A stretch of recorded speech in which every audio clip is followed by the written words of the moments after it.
Rise, my children. Rise and be the God of the living. Zdravím vás.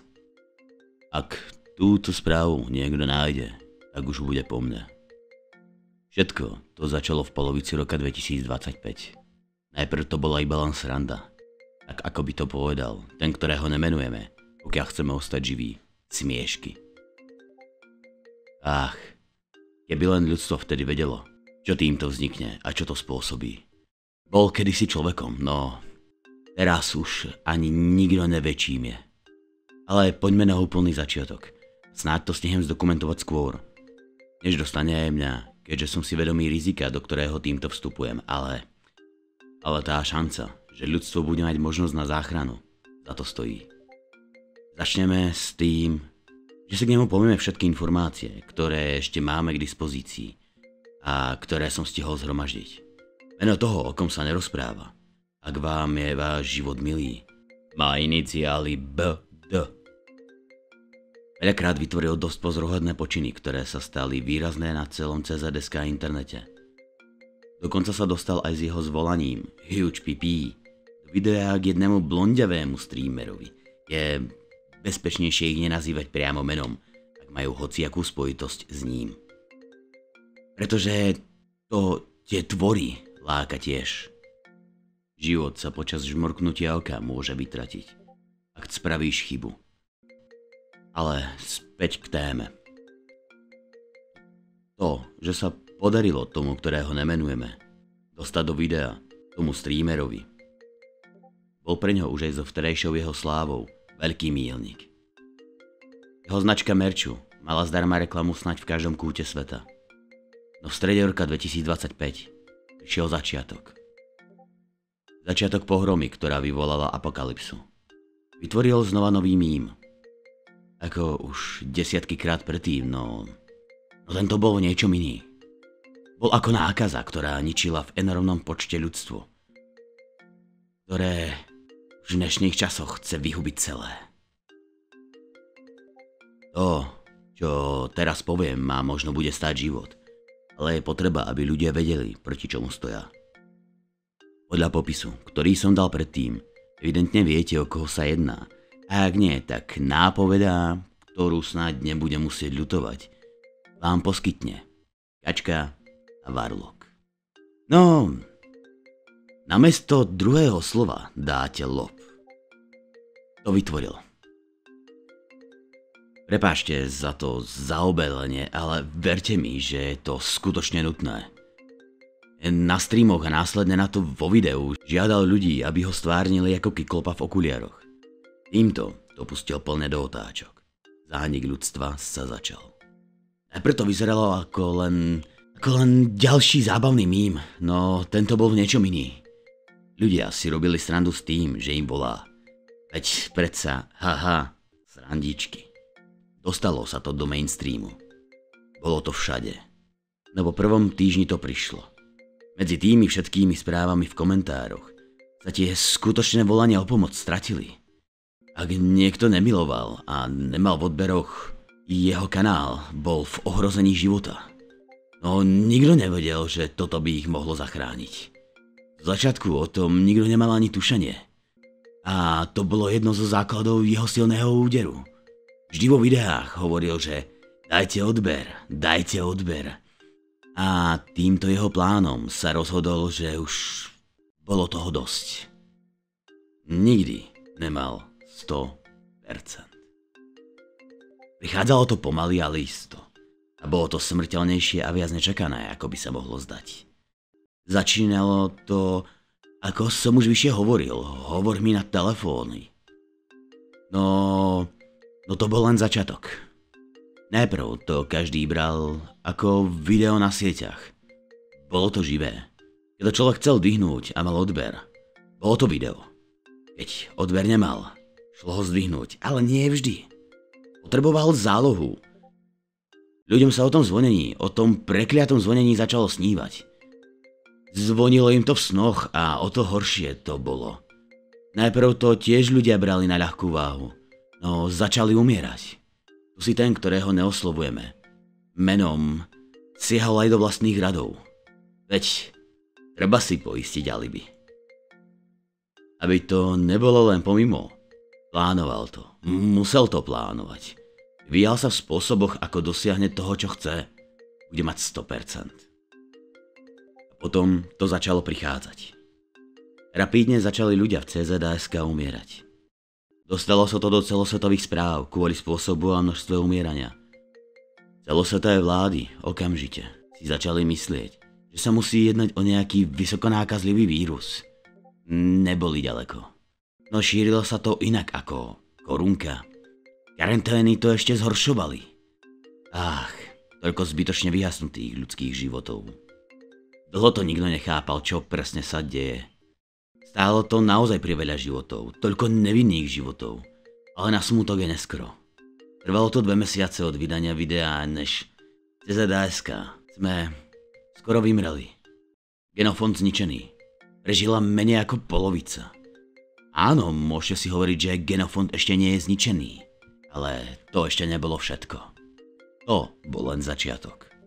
Boli to doslova jatka, ľudia krvácali z úst, očí, uší, skrátka. Z každého otvoru, snáď to nemusím všetko hovoriť. Niektorí stratili z toho šialenstva pud seba záchovy. Spáchali najhorší hriech v očiach Božích. Ale prečo presne sa to stalo? Tak ako by povedal Birke, jeden z preživších druhej zimy. Modrí už vedia. To prekliaté zvonenie, toto všetko to spôsobilo, až sa to zlepšilo v zabíjaní. Sprva to nebolo príliš agresívne. Malo to hodne potravy. Najprv to bolo tiché, sotva počuteľné. No každých 5 hodín sa to stávalo hlasnejším a hlasnejším. Nebolo kam utiecť. Jediný útek bola smrť. V našich krajinách si to vzalo niečo cez 50%. Svet bol na tom do decembra 2025 ešte horšie. Vymrelo vyše 6 miliárd ľudí. Bolo to doslova ako mor. Tentokrát sa ich dosah, kam dosiahli, aby boli účinnejší dosiahnuť 100%, bolo vyše 50 kilometrov od nich. Od toho. Už malé priblíženie činilo problém a možnú smrť v mučivom utrpení zvonenia, ktoré vám nakoniec roztrhlo hlavu. Od začiatku roku 2026 sme začali ako ľudstvo tvoriť odboj, ktorý sa vzájomne od seba učil, ako sa obrániť. Stálo to veľkú hromadu životov. Ale vieme tieto veľmi dôležité informácie. Keď ich započujete v tom okruhu 50 km, je už na 80% isté, že umriete. Pýtate sa prečo? Počujete veľmi dobre? Počujete aj zvuky pod 1 decibel? Myslím si, že nie. Ak máte extrémne šťastie, tak sa dokážete otočiť správnym smerom a utiecť. Ale viete, kde sa nachádza? Veľké skupiny ľudí ich lákajú. A väčšinou idú z každého smeru. Takže nie je tu úniku. Jediný spoľahlivý spôsob, ktorý je, ale nevidel som ho nikdy naživo. Pre sa podarilo nájsť ich frekvenciu a dá sa ich odhaliť pre nás v nepočuteľnom spektre. Prepáčte, ak je to miestami chaotické. Chápete, že jediná zlá myšlienka, jeden chybný smer, ktorým sa vydáte, a radšej by ste brali ich na celý chrbát. Musím to hovoriť za pochodu, inak mi hrozí smrť. To ti je snáď jasné, keď si to našiel a počúvaš tento odkaz a radu z minulosti. No nič, pokračujeme ďalej. Takže zatiaľ sme si povedali o tom, že majú dosah 50 km. A keď ich už započuješ, je neskoro, takže veľmi opatrne našľapuj. Ber to ako hru o čas. Povedali sme si o tom, že možnosť obydlí o väčšom počte ako 2 ľudí sa už vôbec neodporúča. A to niekedy. Aj 2 sú priveľa. Ďalej sme si povedali, že vraj je vynajdený prístroj, ktorý funguje na princípe zachytávania frekvencií, ktoré vydávajú tie tvory. Takže to, aby sme pokračovali v ďalších. Tieto tvory stabilne nie sú na jednom mieste. Pohybujú sa. Aj keď pomaly, zhruba 3 km za hodinu, ale pohybujú, bez obmedzenia prekážkami. Takže ty sa musíš pohybovať tiež. To znamená, že maximálne na jednom mieste môžeš byť mesiac, ak máš šťastie. Na prázdnejšiu oblasť. Najbezpečnejší je ale les. Aj keď od doby, kedy to vypuklo k dnešnému dnu, nás odhadom je len asi 500 000. A či bude možný reštart, nemám žiadne informácie. A to cestujem neustále. Všeobecne v priloženom denníku máš zakreslené značky z celej Európy, ak by si našiel tieto veci. Inak je to dosť zložité a takáto možnosť prilepšenia je úžasná. Informácia a znalosti sú to, čo nám dáva možnosť žiť ďalej. Ale ak sa náhodou pýtate, kedy to zaznamenávam, už prešlo 5 zím. Podľa posledných informácií, čo mám, tak ten, ktorého nemáme menovať, stále nemá 100%. Má 98. Pred týždňom som stretol jedného týpka, už ani neviem ako sa volal. Deň predtým, než sme sa stretli, sa dostal skrz jedného neznaboha, ktorý zhorí v pekelných plameňoch. Aj keď za tú obeť, ktorú podstúpil, mu snáď Boh odpustí. Česť jeho pamiatke, dostal sa na internet. Toľko, čo sa stihol prihlásiť a rýchlo to pozrieť, na akom to je čísle, tak hluk stihol vystúpať na hodnotu 40 decibelov. Sakra, do prdele práce.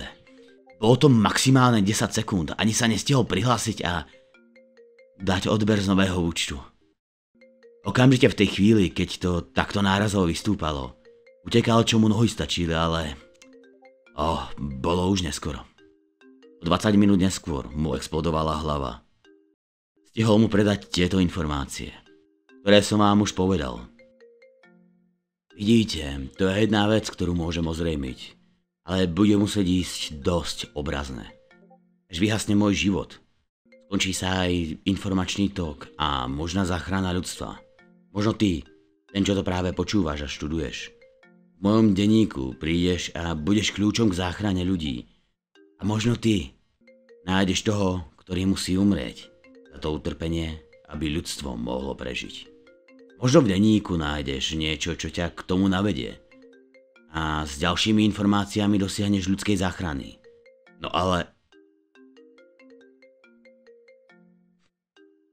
Do prdele. Príliš som chápete, tím premýšľal. Jeden sa neviem ako dostal až skoro ku mne. Bol odo mňa sotva 100 metrov. Musel som urýchlene zdrhať, čo si vyžiadalo zranenie kotníku. Do prdele. Ako je možné, že som o ňom vôbec nevedel? Nárazovo som dostal z ničoho nič rany do uší o hluku snáď 50 decibelov. Do prdele, sakra. To snáď nie je možné. Toto je prvý, ktorý toto dokázal. Za posledný rok z tých 10 ľudí, ktorých som stretol, o tomto nikto nevedel. Každý človek sa počíta v dnešných dobách. To už začína byť stabilnejšie. Už som dlhú dobu nikoho mŕtvého nevidel. A ani som o tomto nepočul. Že by svitalo najlepšie časy. Ale... sakra! Už týždeň sa schovávam. Noha sa aspoň trocha liečí, ale stratil som mešec s bylinami. A aj masť. Krucinál. Neviem, ako dlho ešte vydržím. Snáď som ti to tu toho povedal čo najviac. Prípadné zvyšné informácie, na ktoré som si spomenul v čase, keď som sa musel schovávať, som zapísal do denníka. No, divoká zver je divoká a vydávať hluk nemá veľmi dobrý efekt. Podarilo sa mi vyliečiť nohu. Už zvládam normálnejšie chodiť. Dnes som stretol ženu. Tu som už dlho nevidel. Bolo to naozaj skvelé prekvapenie. Pomohla mi. Dala mi sťahovací obväz s čerstvými bylenkami na kotník. Najlepšie jarné, plné života. To stiahnutie kotníku pomohlo. Na oplátku som to s ňou vymenil za 2 králiky. Priateľná cena za záchranu života. Veľa debaty s ňou, keď sme posedeli pri ohni. Meso už nemala 2 mesiace. A aj to naposledy jedla len bociana. Mala šťastie. Ale tak... čas si nevyberá. A hlad je najlepší kuchár. No, už ubehlo dosť času. A som už docela v bezpečí. Takže vy viete kto. Sa od 3. mesiaca 2026 pohrešuje. Nikto nevie kam zmizol. Ale pomaly ale isto sa k nemu dostaneme. Informácie musíme predávať ústne. Technológiám sa nedá veriť, je to nebezpečné. A jediné mobily, ktoré bezpečné sú do roku 2006. A na tie je ideálne iba len nahrávať zvuk. Volať samozrejme sa s nimi nedá. Keďže satelity, no je to rovnaké ako s internetom. Máme to v sebe spred týchto rokov ešte zakorenené, preto aj tie mobily spred 20 rokov. Internet? Zabudni. Našiel som nápis, ktorý znel: Máme stopu. Prosím, zanechajte tu informácie, ktoré by nám dopomohli ešte viac. A na najbližšie miesto máte dať informácie k tejto polohe. Aby ľudia vedeli zbernicu informácií. Svitá na novú nádej. Snáď dokážeme prežiť. Sú len dve možnosti k prežitiu. Buď on, alebo my. Do prdele! Konečne som na niečo narazil. To miesto bolo stratené. Našiel som informácie v jeho byte v Prahe. Musel to byť jeho byt. Máme šancu. Budeme žiť. Prežijeme. Od doby, než to vypuklo. Túto informáciu nikto nemal. Tajal svoj byt, ale našiel som ho. Všetci sme sa toto pokúšali, ale nikto nevedel. Pôjdem na poslednú stanicu, kde sa majú zhromaždiť informácie a budem čakať z diaľky. Táto informácia sa nesmie stratiť. Do prdele. Už som prežil 7 zím. Prežijem. Musím pomôcť k záchrane ľudstva.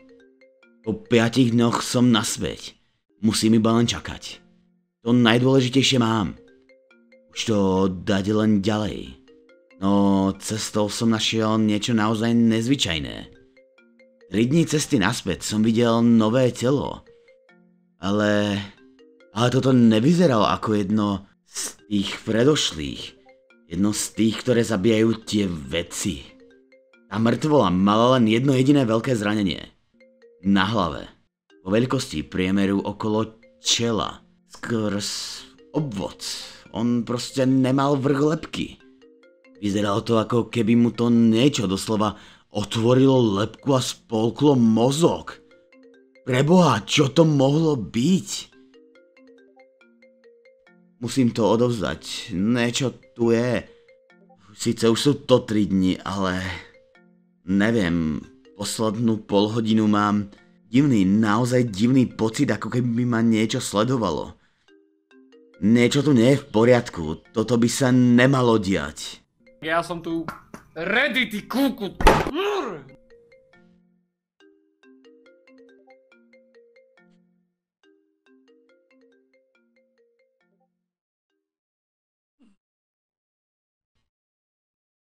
OK, vítam vás po veľmi dlhom odmlčaní.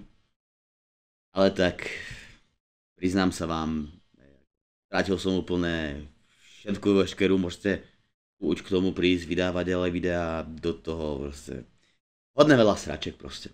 Strátil som k tomu chuť, inšpiráciu, všetko ostatné. Táto pastička je skôr taká funny creepypasta, jo, hej, ako ja mám Dukloka rád, hej, keď tak vezmem, chcem mu týmto ako aj poďakovať, hej, že aspoň, že som sa odhodlal k tomu prísť a natočiť creepypastu. Takže ako, fakt, dík moc, hej, ako ten nápad s tým Duklopom, za mňa osobne ako docela zábavné, hej. Spravil som z neho takú mýtickejšiu bytosť. Jo, to by bolo to správne slovo, chcel som povedať niečo iné, ale OK, už je aj tak onako príliš veľa kecania takto nakoniec. Ak sa vám náhodou pastička páčila, alebo ste tu noví, hej, dajte odber, like, ako nás to nič nestojí, hej, a mňa to aspoň poteší, možno ako sa dostanem k tomu, že ma to znova chytí, čož dúfam, hej, hlavne vždycky pri tom nahrávaní pastiček. Chápete? Kľud, pokoj. OK, takto. Ešte raz, ak ste náhodou došli až sem, dajte odber, like, zanechajte prípadne komentár. Ak náhodou, zdieľajte, ak sa vám páčila. Dobre, ďakujem vám takto nakoniec a čaute.